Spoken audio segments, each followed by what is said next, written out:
Anong advice na maibibigay mo sa mga mga child star ngayon, no? Don't go into showbiz. If this is the only path that you want to go into, you have to have a backup plan. There has to be more than the industry. The industry is an industry where it's a cruel industry, wherein once they're done with you, you're done. Hi guys, nandito tayo ngayon sa Olympus Garage sa Quezon City. Ito ang negosyo ng dating child star na si JP De Guzman. Siya po ang ating kukumustahin at alamin natin kung bukod dito, ano pa kaya ang kanyang pinagkakaabalahan ngayon. Pero bago yan, subscribe muna kayo sa aking channel at kay Christine Babau's channel. Halika na, let's go! Hi JP! Julius, how are you? Okay naman, okay naman. Oh, dami sasakyan dito Oh, medyo naparami today Oh, ano ba itong negosyo nyo? Well, this is Olympus Premium Automotive Lifestyle. So what we focus on is paint protection film, ceramic coating, and detailing for cars. All sorts and sizes. Oo, like ito. Ano na to? Mated na to. Eto, meron na tong film. Meron na kabitan na to and we are just curing it. Ready for delivery siguro bukas. Madi-deliver na yan. Kasama na natin. I'm sure na-miss nyo na siya. JP De Guzman. Hi, JP! Hello, welcome. sir! Welcome to my channel. Ano ang reason kung bakit ka tumigil sa pag-aartista? Hindi naman ako tumigil per se. Siguro it was just a matter of a few things. Nag-college ako, no? I was in that for 7 years. Oh, tagal din, Pero yung start mo talaga, paano ka na-discover? Kasi ikaw, kilala ka before na child star, award-winning actor na ang galing-galing umiyak. Yun ang na-brand sa'yo di ba? Yan si JP De Guzman, ang galing na artista niya. Pagdating sa iyakan, number 1 yan. Nag-umpisa kasi ako sa yung nanay ko pinasok ako sa kasi malikot daw akong bata. So, pinag-commercial ako, pinag-audition ako sa commercial. Yung Vicks Vaporub commercial 1982. Yan. Tapos from there, I was told by an agent, bakit di ka mag-audition for a TV show? Audition ako sa Broadcast City. Yung show nakuha ako, yung pangalan ng show Blue, BLU. So kasabayan nun yung mga Flor de Luna, Annalisa, during the 1980s. So from there, dire-diretso na. I went into movies. I was under contract for Viva for a few films. Kasama doon yung San Darating ang Umaga, which I won a FAMAS for. Tapos yun, tinulungan din ako nila Kuya Germs, nila Kuya Ike. So, doon na nagsimula yung parang career. Pagiging artista mo. Pero ano naaalala mo nung unang shooting day mo? Wow! Ano ka ba? Marunong ka na bang umarte nung time na yun? O how would you describe the way you handled it? Hindi kasi ako nakaiyak nung unang beses nung unang audition ko. So, kala nila hindi ako makukuha. Pero nakuha ako dun sa first audition ko for Blue. Tapos, I guess, I just had a very good comprehension of what was needed. So, basically, pag sinabi ito yung storya, binabasa sa akin, hindi pa naman ako marunong magbasa. I was 4 years old. Ito yung script, ganito, ganyan. Sasabihin nila, iiyak ka dito ganito, ganyan. Nagawa naman. Paano mo nagagawa yun? At such a young age. How old were you? 4. 4 years old? Yeah. Paano? Hindi ko alam Siguro it was just... Ano iniisip mo pag pinapaiyakan nila? Marunong na ako kasing mag-internalize So, inaano ko yung kwento Siguro I was just blessed with a deeper understanding of things, I guess. So, intindihan ko yung kwento. Kunyari, mahirap lang kayo, tapos namatay nanay mo. Siyempre, iyak ka, di ba? So, yun. At 4 years old, Yeah. Ang galing. But I guess I was also blessed with very good directors. So, I got to work with the late Mario J. De Los Reyes, Direk Loris Guillen, Leroy Salvador. So, these were very good directors who, would guide you and then... Nung bata ka pa ba, wala ka mga tantrums? Hindi ka ba nagtatantrums? Hindi ako matantrums. Hindi talaga? Hindi. Mabait akong bata. Hindi ako matantrums. And my mom would not allow me to have tantrums. Kasi my mom was very disciplined. Sinasabi niya, kung iyak-iyak ka lang at nag-aartista kang ganyan, tigil ta. So, hindi ako magta-tantrums, di ba? So, madali kang na... I was easy to work with. Siguro, ang difficulty lang to work with me then was my mom had clauses in our contract. There were certain things that she did not like. Among those were the shooting should stop at 10 p.m. maximum. Tama naman yun. Tapos, I had to go to school. So, nung kinder ako, half day, wala ako sa set. After my school pa ang ano. So, yun yung mga clause na ano ko. So, they had to work with that if they wanted to, ano. Hindi ka nahihirapan? Hindi naman. Masaya Masaya. I mean, you're a kid. Saya daming... Pero iba parang feeling mo, dapat naglalaro lang ako School, bahay lang ako. Bakit pinagtatrabaho kong ganito? Wala kang moments na Hindi naman kasi ako pinagtatrabaho. It was my choice. So, nag-enjoy ka talaga. Yeah. Tapos, syempre, I mean, the rewards of being a child star, you have a lot of toys, di ba? Ayan. Kumikita na no? Oo, di ba? Parang, you had everything that you needed. I mean, I remember when I had my first TV show, which was Blue, no? The first Christmas was 1983, I remember this. Nakuha ko lahat ng Masters of the Universe Collection. Isang buong box, binigay ng magulang ko. Buong set, isang bagsakan, whole set. Galing. Tapos, di ba? So, di ba parang, how many kids get that, di ba? I mean, so there were benefits to being... What about in school? Benefits in school? Favorite ka ba ni teacher? Sikat ka sa class? Kilala ka ng mga teachers, oo. Pero, wala naman kasi yung mga ibang students, di naman nila alam yun And I was trying to fit in also, di ba? Of course, there's a downside. Loloko-lokohin ka, di ba? Sa school, di ba? You'll be teased, di ba? But, at some point, pag nakilala mo, naging kaibigan mo, wala na yun di ba? Parang, ano na lang nila yun sa'yo? Si artista, dyan na. And then, I'll take it, di ba? How many movies have you done nung bata ka? Siguro mga 10? 10 movies? Yeah. And you've won awards sa ilang mga movies na yun? 2 FAMASes, 1 Metro Manila Film Fest, Star Awards, may isa pa may Film Academy. Most of the films were awarded. So may award. Galing. Alin doon yung pinaka-memorable for you sa mga movies na nagawa? Siguro the first. The first was really memorable. Saan Darating ang Umaga. That was with Maricel, Nida, Nestor, Raymond Lauchenko. People still remember the film. It's a very nice film. I don't see a lot of films about it anymore. It was about adoption. It's about family. Kaya markado yung ano talaga, yung pelikula. Kailan mo naramdaman na parang hindi na masyadong dumarating yung mga offers ng mga movies? At some point, mga 8 years old, 9 years old, wala na masyadong offers. But I was studying I was in LaSalle, tapos nung nag-10 ako, nag-DOTS na ako. So, dire-diretso, my life in showbiz never really stopped. Nag-graduated from college, tapos na rin yung DOTS noon. Kinuha naman ako to direct music videos at some point, no? I was doing music videos nung usong mga music videos. I was doing some for Dyna, for BMG. So, back end naman, nasaan tayo? Nasa likod ng camera. Pero hindi na consistent yung mga movies? Hindi na. But I was doing more production and post-production work. I worked for QTV11. So, I worked there as an editing supervisor. So, I was around... but never, like before, no? Yeah. Ikaw yung pinaka-star. Yeah.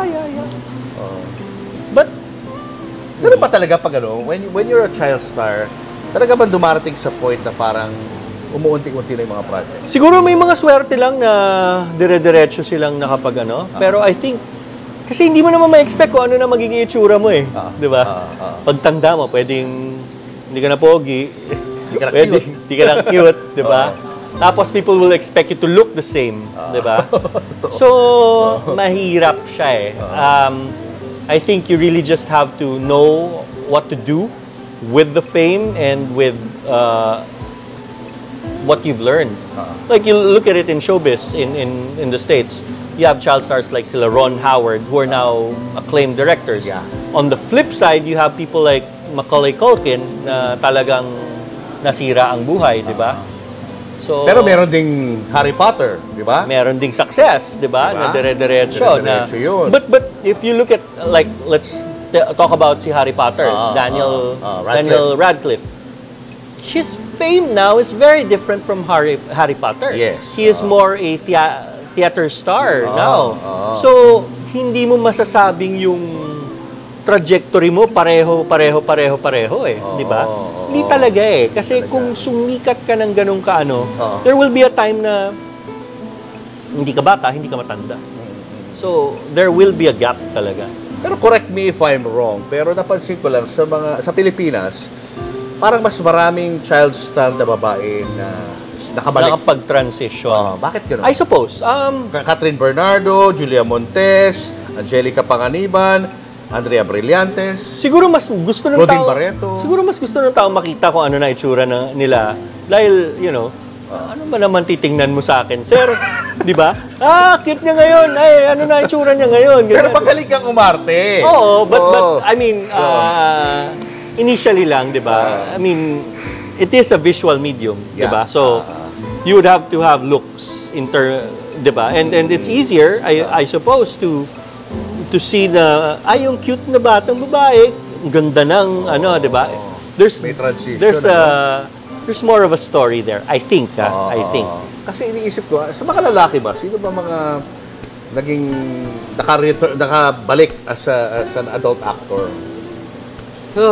Si Jan Haranilla is still active, no? Yeah, I don't know the current ones, pero parang alam konti lang, ano? Konti lang, a lot, no? di ba? Unlike Siguro, girls. kunyari ako ngayon, I'm offered sometimes roles as fathers or ganyan, pero hindi yung from child star to biglang naging sumikat uli as an idol, no? Ganon. Well, we have Ian Veneracion. Oh, yes, Ian Veneracion. So, yeah. But Ian's comeback was about Adult my age. Adult na rin siya, di ba? So, iba-iba rin, ano? Iba-iba rin. Di mo rin masabi ang, ang kiliti ng tao. Oo.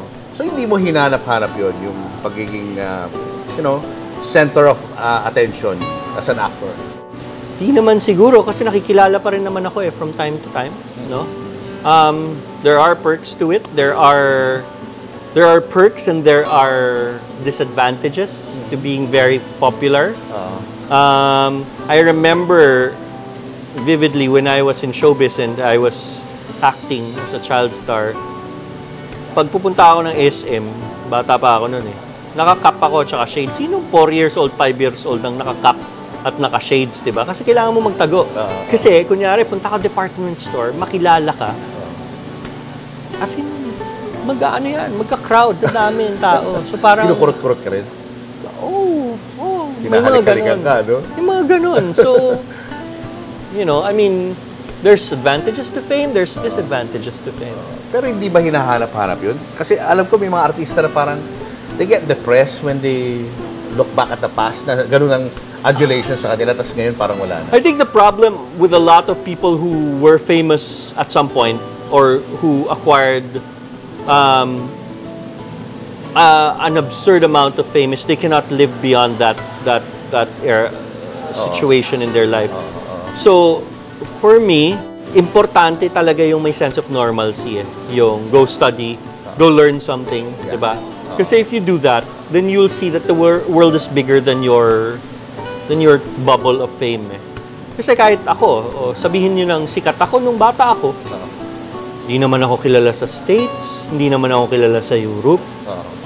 So if you study and you learn about the world or that there are other things bigger than you, then hindi mo na siya iisipin or to dwell in such things. You'll try to do something else. Aside from yun nga, yung gathering of people, ano pa yung mga na-experience mo ng bata ka na klase ng adulation ng mga fans? Alam mo, ito yung mga hindi ko makalimutan. No? I was promoting with sila Janice de Belen for a film, sila Snooki. Alam niyo naman natin yung food court ng SM Cubao, di ba? So, nandun kami sa food court ng SM Cubao. Punuin mo ng tao yan na parang rally. Nung natapos yung syempre kailangan mo lumabas. Isa lang ang labasan nun, may elevator yun. Doon ka dadaan, dinaanan namin yung buong yun. Talagang Daming ano. Umahawak sa inyo. Parang zombie apocalypse. Oh my God. Pero buhay naman sila lahat. Pero ganun. I think the feeling of that, that's the closest thing that you can, Did you feel good about it? Or parang medyo natakot ka? There was a bit of adrenaline to it. It was exciting. Pero it was also a bit scary, syempre. Diba? Syempre, lagi kaming nabibigyan ng regalo ng mga sino-sinong artista, producers, diba? I would recall that they would compete in the gifts before. Si Kuya Germs at si Kuya Ike, magko-compete yan sa Pagandahan ng regalo? Pagandahan ng regalo. Lagi yan noon, diba? Most memorable gift na na-receive mo from Kuya Germs? Kuya Germs kasi galanting magbigay si Kuya Germs. So, after a show, after Germs special pa noon, tatanong na niyan, anong gusto mo? Remy, Chuchi, Carms, yung mga sekretarya niya. Samahan si JP sa Plaza Fair. Yan. Plaza Fair. Yung sponsor niya noon. So, pagpunta mo doon, kahit ano. Turo lang. Kahit ano. Kuha ka na ka. But my grandmother, my mom were always there. And I think I thank the Lord for that. Kasi I was very considerate. So I just pick one. Diba? My mom would always say, no, you just pick one. Don't get everything. Kasi noon, get it. Diba? Pag sila Tita Carms, kunin mo. Hindi.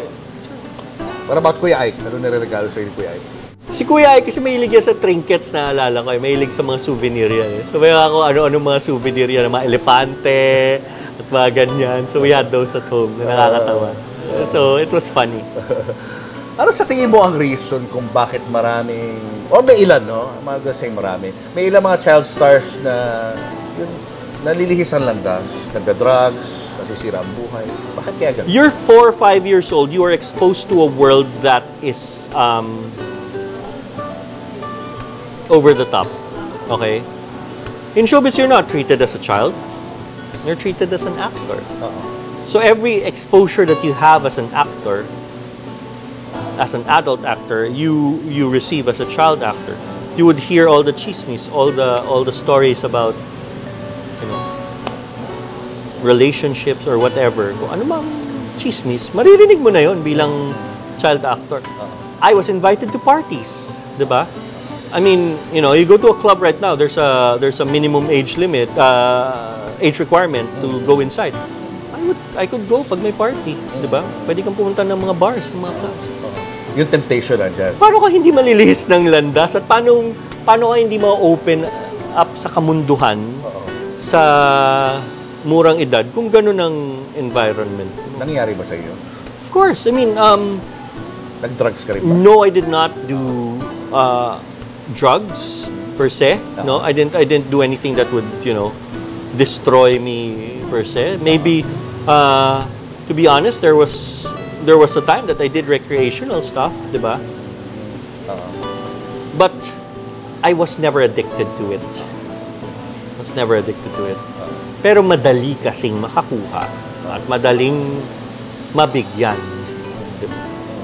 Pero hindi ko ginawa yun nung bata ako. Ginawa ko yun nung medyo teens, na. Pero maraming mga batang ganun talaga.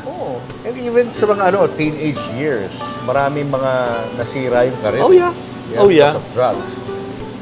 Ikaw, ano sa tingin mo yung anong meron sa'yo para matanggihan mo yung temptation na yun? My parents were very religious. We wouldn't skip mass. Ganun sila. I'd see my father pray every night. So, these things, they mark on you. I think my parents were very, I think it was faith-based, I guess. So, meron akong... Yung foundation mo. Oo. Meron pa rin nagsasabi sa'yo na huwag mong gawin yan or ganyan. Tinapos mo yung college mo? Yes, sir. Anong course na tinapos mo? Communication Arts in DLSU. Munti ko pa malimutan. And then after that, anong nangyari kay After JP that, Guzman? I put up a production company. I started doing music videos. And then other businesses. And then, here I am. Right now, what they're doing is applying PPF or paint protection film on the side mirror, no? Ang benefit kasi nito, sir, is siyempre, alam naman natin sa traffic ng Pilipinas, no? Yung side mirror, usually, yan yung unang tinatamaan at nasasagi ng mga motor or kapwa kotse. Pag may ganyan, hindi na magagasgas yung side mirror mo, di ba? Oo. So para siyang tint sa mirror, Yes. pero sa katawan. Yes. To put it simply, para siyang tint or para siyang screen protector. Ayun. No? Na nilalagay sa buong kotse. Merong clear na ganito, meron din namang may kulay. Pwedeng hindi mo na kailangang pa-repaint yung car mo.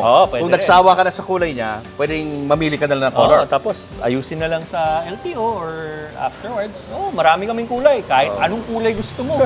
Gaano katagal bago malagyan ng film? Usually, the whole process takes 3 to 5 days. No? The car comes in, inspect namin siya, tapos i-detail muna yan. Tatanggalin lahat ng defect sa pintura, i-correct lahat ng paint, tapos i-apply, tapos ipapatuyuin. Mas cheaper ba kapag pina-film mo na lang kaysa pa-repaint mo yung buong sasakyan? Depende. Depende. Kasi kung classic yung kotse, syempre papapintura mo. Ako, it's either or eh. Kung ayaw mo ng hassle, edi balot mo na lang, di ba? Balot na lang. Oo. Pero usually, the cars that come in here, straight from casa na. Kasi, sir, Tama. di ba, parang ikaw, pag may phone kang bago, di ba, didiretso mo na yan sa casa. Ay, didiretso mo na yan dun sa magkakabit ng screen protector, di ba? Para hindi magasgas. Tama. Diba? Yun talaga. Para paglabas pa lang ng bagong-bago pa lang, protektado na. Protected na siya. What happens kapag nagasgas? Pag nagasgas, a few things can happen. One, natamaan siya, naka-PPF na. The PPF, the higher-end ones are self-healing. Iinitin mo lang yan or bibilad sa araw, matatanggal yung minor scratches. Number 2, pag tinamaan yung PPF at napunit yan, papalitan lang natin yung panel. Ito lang side na to. Number 3, kunyari tamaan yung PPF, malalim talaga at na-dent yung usually the paint is not affected. So what happens is a paintless dent removal, tapos balot ulit ng PPF. Ayun. Mas makakasave ka ng money kapag nilagyan mo ng film. Saves you time. And saves you time, no? Saves you a lot of time. Lalo na kung ito lang kotse mo, tatrabaho ka, ahente ka somewhere, at ito yung daily driver mo. Right. You cannot afford na 3 weeks wala yung kotse mo nasa kasa at tama. nagpapapinta. Dito, tanggal, paintless dent removal, kabit, 1 day. Ngayon, ang question dyan is, mahal ba? Gaano ka mahal ba o gaano ka mura ba? Ano ba talaga? That question is relative to how much you love your car, di ba? Kasi yun na nga, tayo pag may kotse tayo or bagong kotseng pinaghirapan mo, mahal na mahal mo yan, di ba? Hindi mo yan, ayaw mo yang magasgasan. Ngayon, para sa halaga, how many years are you gonna use your car? So these are questions I ask. Kasi the amount ranges anywhere from 50,000 to maybe, for high-end luxury cars, it's about 250,000 plus, no? But again, how long will you use your car? 5 years, 7 years, 8 years ba yan? Pag pinabalot mo yan ng day 1, magkano na yung halaga nung pinabalot mo in 8 years time na hindi yan na tamaan? Diba? O paano kayo kukontakin? Our page is available sa Facebook. Just search Olympus Premium Automotive Lifestyle. So isusulat naman yan dyan sa ilalim.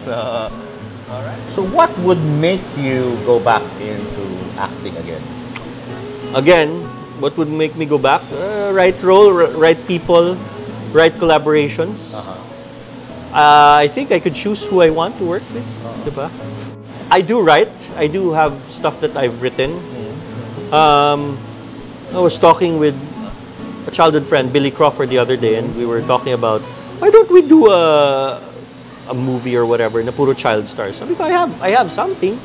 Let's talk about it, diba? So, let's see, pwedeng kami lang naman mag-produce yan. Kami lang manood, diba? Sa kami Netflix na ngayon, di ba? Kahit kami lang manood, okay lang. For the love of lang yan, for the fun of, di ba?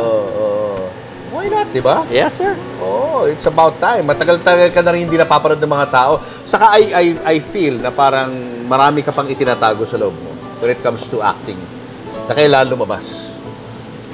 Maybe. Tama ba ako? Tama maybe, ba ako? maybe not. Hindi natin alam. Malalaman natin yan kung merong project, di ba? But I think, for me, more than acting, I think I really like the directing process.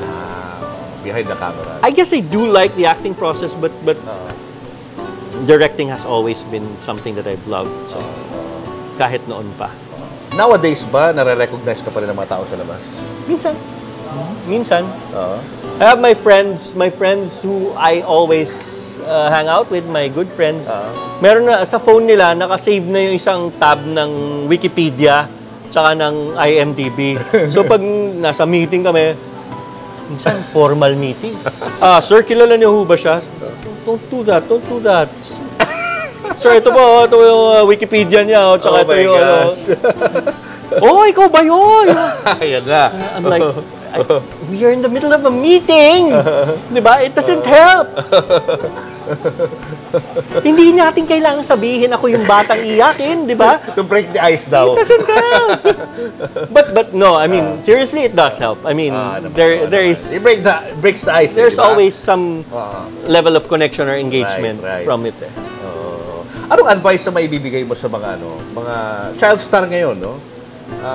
Siyempre nakakatakot din yung career nila, di ba? Yung masabi ko anong mangyayari may certain kumbaga peak as a child star. Oh my God. The advice I'll give may not be the advice that parents want to hear. Don't go into showbiz. If this is the only path that you want to go into, you have to have a backup plan.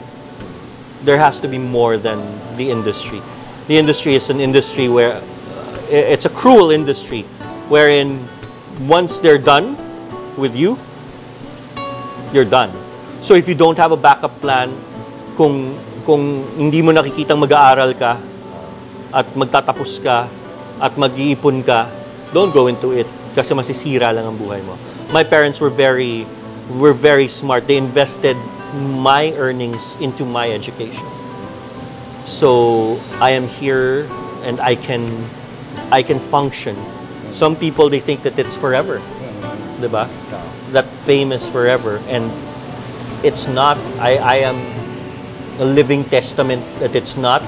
Some of my comrades, my compatriots, and my contemporaries know that it's not. Fame is not forever. So there has to be a backup plan.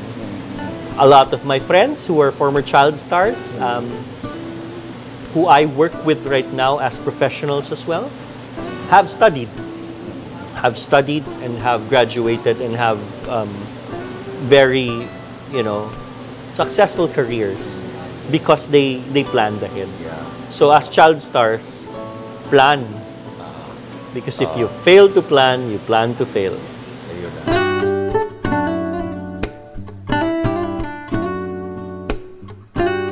JP De Guzman and PY De Guzman. PY Nakar De Guzman. Alam na alam! Yung MTV mo. Paano ba kayo nagkakilala? Kakilala kami sa sa basement ng isang building sa Work Morato. work appointment. Okay. Diba? Ikaw na magkwento Sige, Gusto ko yung mas maganda yung version mo May iba kami version? Oo. Kasi I do graphic design also.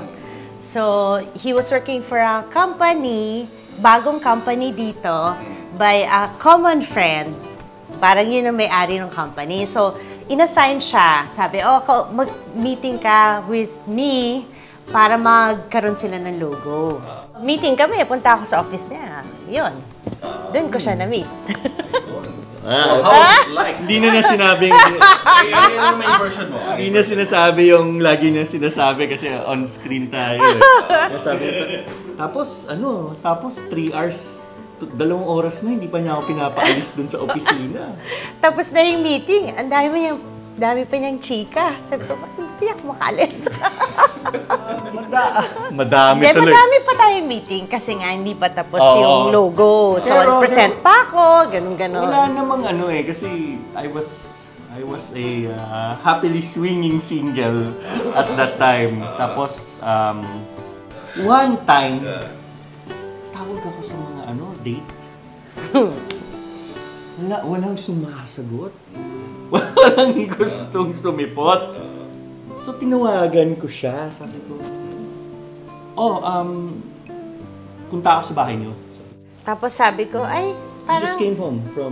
yun, I just arrived from... China. From Beijing, from a tour. Sabi ko, pagod ako, hindi ako lalabas. Pagod ako. Sige, bilhin lang akong DVD. DVD pa. Nood na lang tayong DVD sa bahay mo.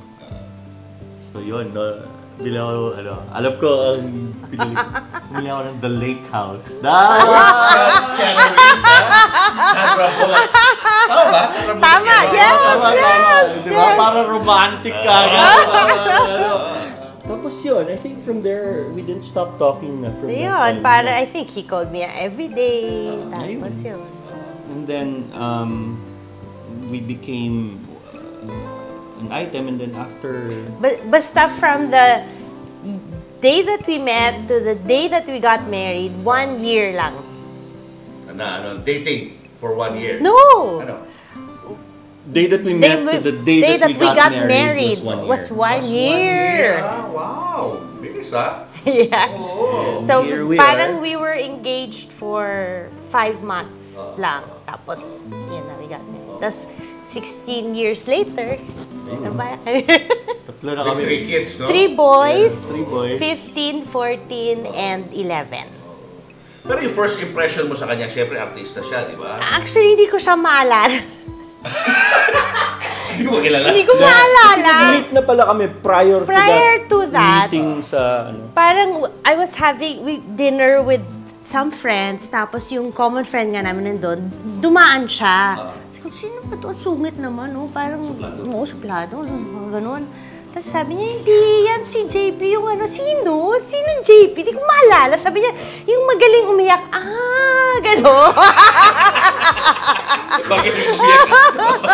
And then, yun, naalala ko na, yun. Yun yung first meeting. So, nung ito yung magaling umiyak.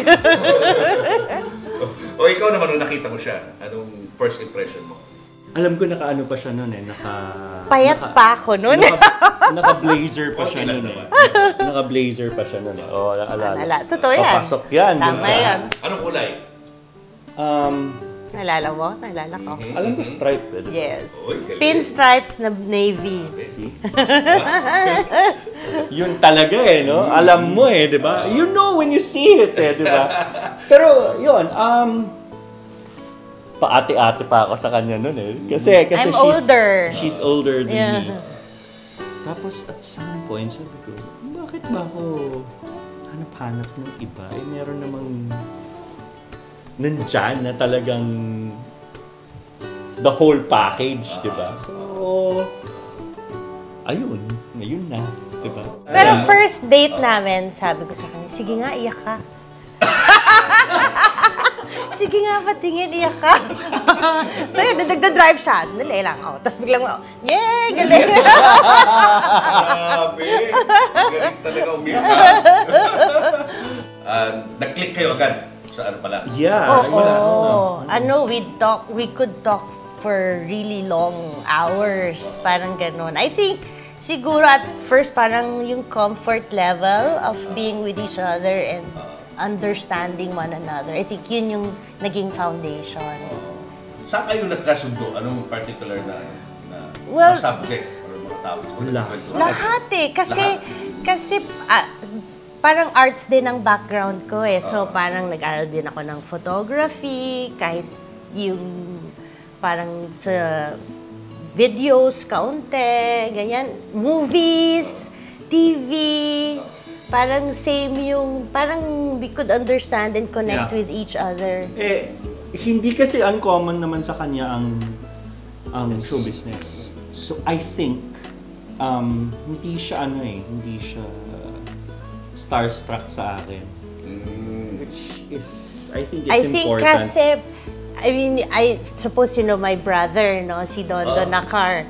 So, I'm the youngest sister, no? So, my exposure from fame, from him, grabe kasi nung panahon nila, yung 4 na sikat, ibang level. So, I was a small kid. I was mga 3 years old nung at the height of his fame. And I could remember, grabe yung adulation. Iba kasi nung time nila, nung mga 70s. May mga field trip daw dun sa bahay. Sa bahay namin, as in school buses ng mga high school girls. Ganyan. Tsaka yung mga sampagitan nila, yung mga matakpan na yung mukha nila. Diba? Ganun nung time nila eh. So it didn't... So, parang we were exposed, like my sisters, my family, and my mom was, at that time, very early on in my brother's career, was managing his career. And then we had so many things that were in common. Like, kunyari, babanggitin ko, ang nag-manage sa akin dati si Ike Losada. Oo, manager ng kuya ko yan. Alam mo yun, so, alam niya yung mga bagay-bagay. Madali kayo nagkasundo sa mga... Madali. I think the one thing lang na hindi was that when I met him, he was a professed agnostic. Ako, di ba, I'm in ministry, Christian ministry. We're Catholics, but we do a lot of ministry work, di ba? So, we have a Catholic charismatic group called Elim. So, siya, sabi niya, ganon. So, kini-quiz niya ako lagi about God, about kaming justice. Debate. Oo, ako, hindi ako mahilig mag-debate. So, siya ko, sige, salita ka lang ganyan. Di ako, ito ganito lang. Ayaw. Di ako sige lang, okay lang, ganyan. Hindi mo ako naiinis or anything. Sige lang, salita ka lang. Tapos, invite ko siya sa prayer meeting namin. Tapos, merong time na ikaw na magkwento. Invite niya ako. Una niya akong pinapunta talaga sa major event, yung revival gathering. So, just the background, pag revival anniversary namin, wild talaga yung mga tao. Kasi worship to the max. Singing, dancing, as in, parang concert type, ganyan level. Sabi ko, nangyayari dito? So, wild na wild siya ba? Ano to? Nangyayari dito. Tapos, syempre, unang prayer meeting na inimbitan nga ako. Tayo lang ako dun. Sabi ko, Katoliko ba to? Baka kulto na to. Tapos maya-maya may umakyat, nagdasal ng Hail Mary, at ganyan. Hindi naman sila mukhang kulto. Wala naman silang ibang dinasal, no? Hindi naman umakyat mga nakaputi lahat. Hindi naman normal ang mga tao. So, I guess that was also something for me to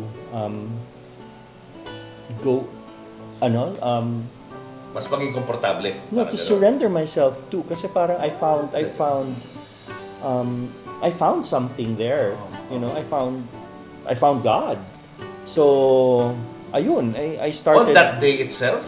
No, not really. But over time, no? Yeah, kasi I was also siyempre nag-share ako ng mga problema ko noon at tapos may kumausap sa akin, my brother-in-law now, no? Yung asawa ng sister niya. Kinausap ako, tapos binigyan niya akong Bible. Basahin mo na lang yan yung solusyon mo sa mga issue mo. So ako, I started reading and you know, at some point I came to know and serve God and serve the Lord with her already. So I guess yun din yung di ba? Yun ang purpose, ano? At saka yun din yung key doon kung bakit ako sinagot siguro, di ba? So if he remained to be agnostic, hindi mo siya makakasalan? Baka mahirap kasi kunwari, I think faith is a basic parang a very deep foundation for any person.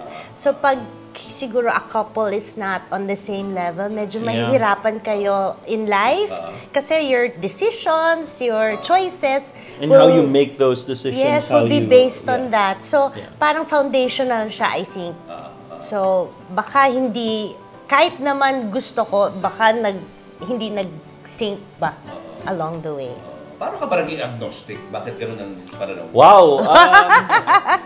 Kasi masyado siguro akong matalinong bata. Alam mo yon, yung parang, I guess I rationalized things to, ano ba, maybe, yung kasing contention ko dati is, siyempre, yung mga kuro-kuro mo, di ba?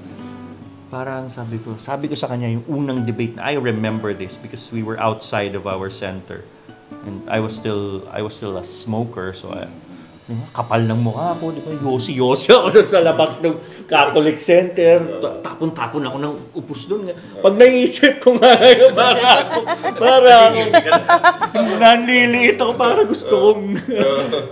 Pero sabi, I think that debate was, sabi ko, if God is love, edi dapat mamahalin niya tayo lahat, diba? So, ibig sabihin nun, walang hindi tayo pupuntang impyerno lahat. So, ganda-ganda ng rasyonale ko, diba? Sabi ko, so ibig sabihin, we can just do what we want to do. Sagot naman ako, di mo ako nakipag-ay, pero sabi ko, God is love, but He's also just. Paano na lang? Diba? So, hindi siya ganun all-encompassing kasi may justice, there's justice. So, basta di yun, madami, so parang, sige lang. Pero walang part of your childhood na nagkaroon ka ng parang trauma sa Catholic Church? No, it wasn't really about the church. It was just about my experiences. I just, when I met her, I think I was searching talaga because I think I got to a point wherein it was all empty and then and at some point kasi siguro because of your experiences, your failures, you kind of turn away and start to think that wala namang hindi naman dapat 'di ba? So yun. Pero mali pala ako. Anong nag-convince sa'yo to turn back to God? Anong Naku, mahirap to. Ano parang pinaka-tipping point ng na yun? Nung pakikipag-usap mo sa mga advisor? Hindi kasi yun noon parang I was experiencing small and big miracles every day. So it was different. It was a very, very different experience. I mean, it's so hard to explain it kasi pag hindi siya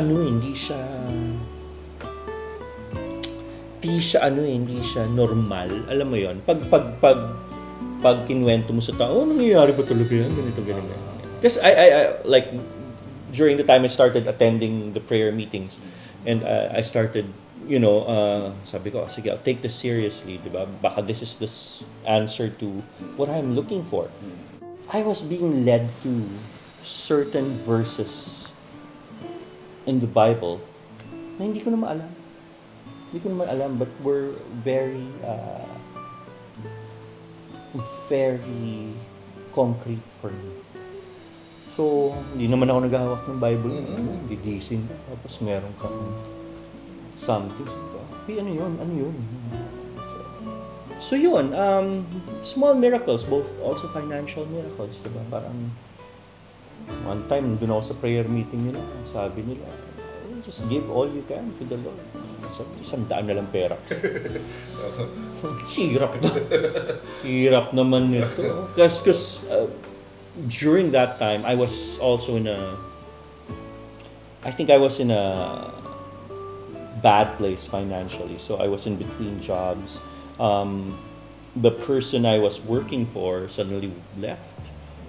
Okay, yung kung saan niya ako nakilala, umalis. So parang, anong mangyayari sa akin? So, yun na lang ang pera ko, 100 na lang. Tapos the week after that, the Monday after that was, I got an interview for, to work. So sabi ko, ba? Effective ang pagsunod, di ba? So, Yun, it's really these small and big and miraculous things that led me to the Lord, I guess. So yun, and yeah, I've been serving God for 15, 16 years. So it's no accident na nakilala mo si PY. I guess the Lord willed it, kasi kung hindi ko alam saan ako pupulutin niya. Talagang baka yung pag-interview mo sa akin, yung mga tipong interview mo doon sa ibang mga Baka ganun na, oo, mahirap yun. Oo. So anong naramdaman mo nung nag-convert na siya? Bumalik siya sa Panginoon? I guess parang, as he said, for me it was like a final confirmation na parang baka mag-work to, parang ganon. Kasi sa akin it matters eh.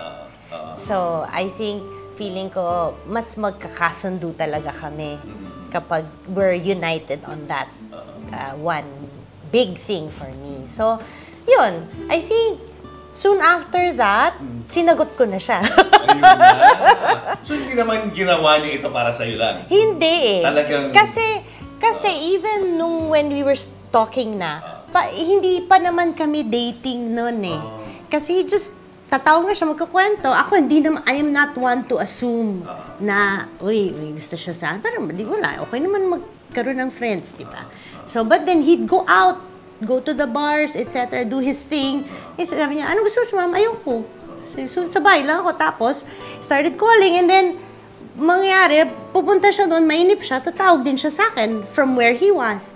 Now, all of a sudden, he's like, wag na lang, punta na lang ako dyan sa'yo. Parang ganon. So, I think that's how it began, really. Gano'ng katagal ng ligaw? Hindi matagal siya nanligaw. Ay, relatively. So, from when we met, siguro 3 months bago naging kami. Okay, just to make it clear, nung sa 3 months na yun, dun siya nagbago ng faith. Yes. In 3 months? Yes. As in, he gave up his vices. Marked change, in his demeanor, his everything. As in, and isipin mo talaga na... So you never asked for it? Basta automatic yung ginawa niya lang sa sarili niya? Isipin mo talaga that it's God. Kasi hindi naman madali magbago.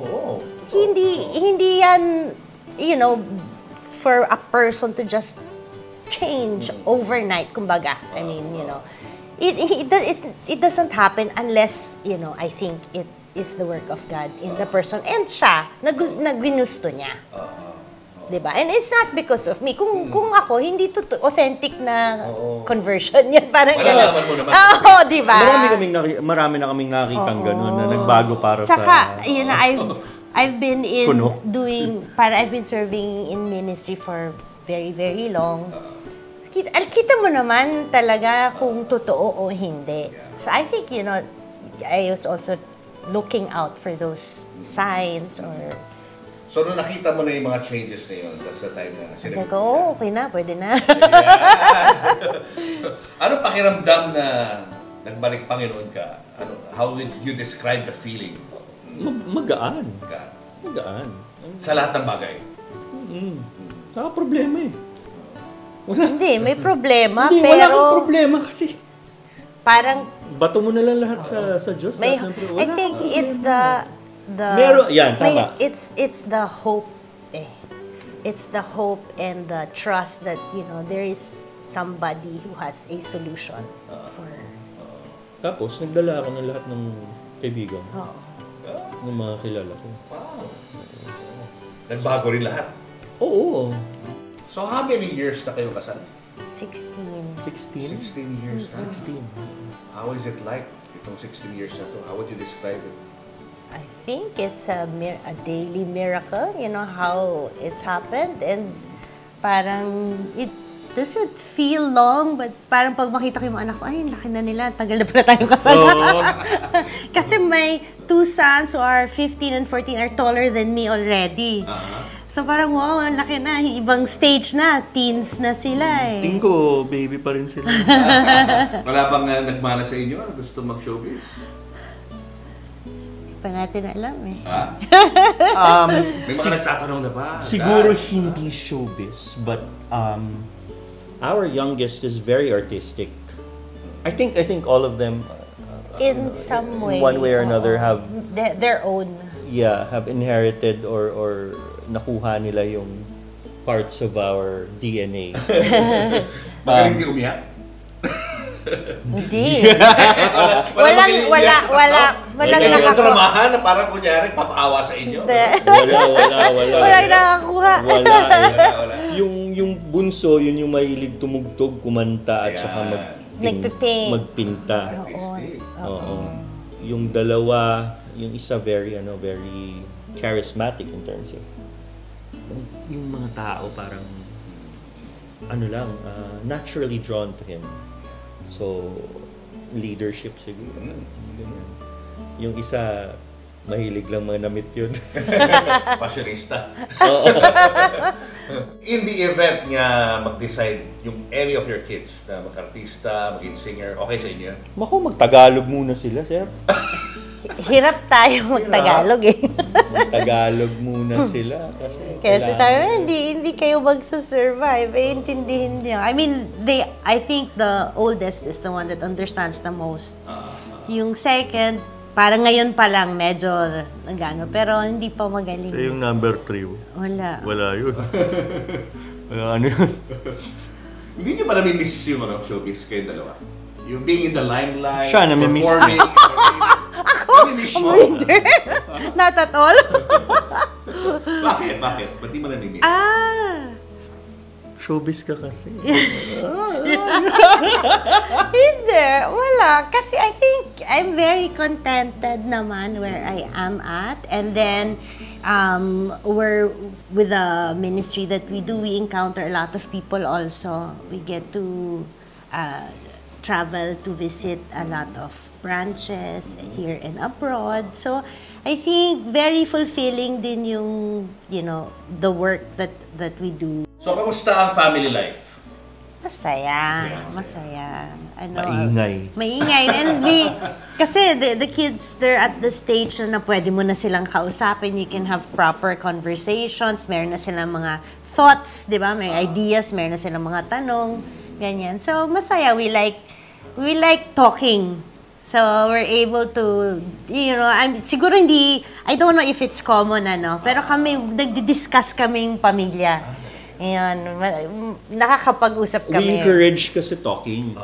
We encourage opening up. Open discussion. O ikaw, what do you think? Ganyan. Kahit na, ako kasi lumaki ako na ganyan. My dad kasi, he's a lawyer. So, even, and ang ages naming magkakapatid malalayo. Like, from me to my brother is 13 years. Tapos yung sinundan ko is 12. And then 8. So, malalayo. But then, kahit na super bata ako, pag meron kaming family meeting, my dad would let everyone talk. So, kasi abogado siya, he gives everyone a hearing. So, lumaki ako na ganun. So, with our kids, that's also what we do. O ikaw, what do you think? Ganyan. So, Ano rin sila? Opinionated din? Di ba ngayon mga kabataan yan? Di ba? Opinionated. Kung anong gustong sabihin, sinasabi. I think we are blessed with very reasonable kids. parang ganun. Kaya we like to discuss kasi para yung view nila of life is realistic. Hindi lang parang puro That's sa social media. yun, parang ganon. Do you allow them to use social media? Mga TikTok, mga ganyan? Sure. Actually, sila ayaw nila ng TikTok. Nila, But then they have their, alam mo naman ngayon, iba na ang mga... yeah, iba na. Yeah. But I have some rules. Medyo strict si Papa. Ano rules mo? Me, I just don't like cell phones when we're all together. So, parang ako, keep that. So, pag nagdi-dinner, wala nagagaroon? Oo, hindi pwede. Hindi pwede. Wala. Ibaba. Usap tayo. Diba? So, been married for 16 years. Congratulations. Thank you. Anong advice ang may bibigay niyo sa mga couples out there? Regular dates. Oo, yes. Hindi pwedeng walang... Kids na lang, di ba? Kids na lang. So, dapat may dinner or may lunch once in a while. Prepare for it. Dress up for it. And it's just the two of you. Usually, pag-uusapan nyo rin lang naman yung mga bata. Pero hindi yung parang... Sila pa rin yung inaasikaso mo. So you can go out, you can look for clothes for each other, shop, di ba? Tapos, ako pag nagde-date kami usually, depende na lang kung walang party. But I don't like bringing the driver. So that, kami lang papunta pabalik para maraming maraming time talaga. So yon. Habang nagiging busy, dapat mas nagiging organized ang iyong schedule for time with family, time with kids, time alone, and then time with God. I think it's important also to understand each other. Kasi kailangan mapagbigay. Di ba? Mahirap kasi parang if you go into the marriage and you're always just thinking about your rights and what you ought to get out of it instead of what you can bring to it. So I think if you have a self-sacrificing mindset, you end up getting more than what you give also. That's so counterculture right now. Oo, it Diba? is. It is. Being self-sacrificing is very It counterculture. is. And you know, that's one thing we also teach the children, no? My boys. Pero kami one time, nabisip ko, alam nyo, kailangan nyo matutunan ang ibig sabihin ng Long suffering. Kasi hindi na yung tinuturo sa mundo ngayon. Kailangan maging matiisin kayo. Kasi life is hard. School is hard, 'di ba? Yun. Diba? Isa sa family mottos namin is Diba? is choose your heart. 'Di ba? Madaming mahirap eh. Pero Piliin mo, kailangan ano yung mahirap? kailangan matuto kang maging matiisin Wala namang madali, for you to endure. 'di ba? So Kasi mga kabataan ngayon, hindi na ganun. Hindi na, ayaw nila, konting hirap, ayaw na. Sumuagad. Oo. So, we try to teach that, we try to live that also. Diba? And I think, if you think that way, God will give you the grace naman to carry on. Yeah. Choose your heart. Galing. Ayos. Thank you. Thank you Thank so you much. very much. Hi, teammates! It's me, Mamo Tintin, inviting you to also subscribe to my channel, Christine Babos Channel. Marami akong videos na mag-e-enjoy din kayong panoorin, kaya sulit sa oras. Hit that notification bell too. Like, comment, and share. Thank you, teammates! Subscribe to this channel, like our videos, and post your comments below. And always hit the notification bell.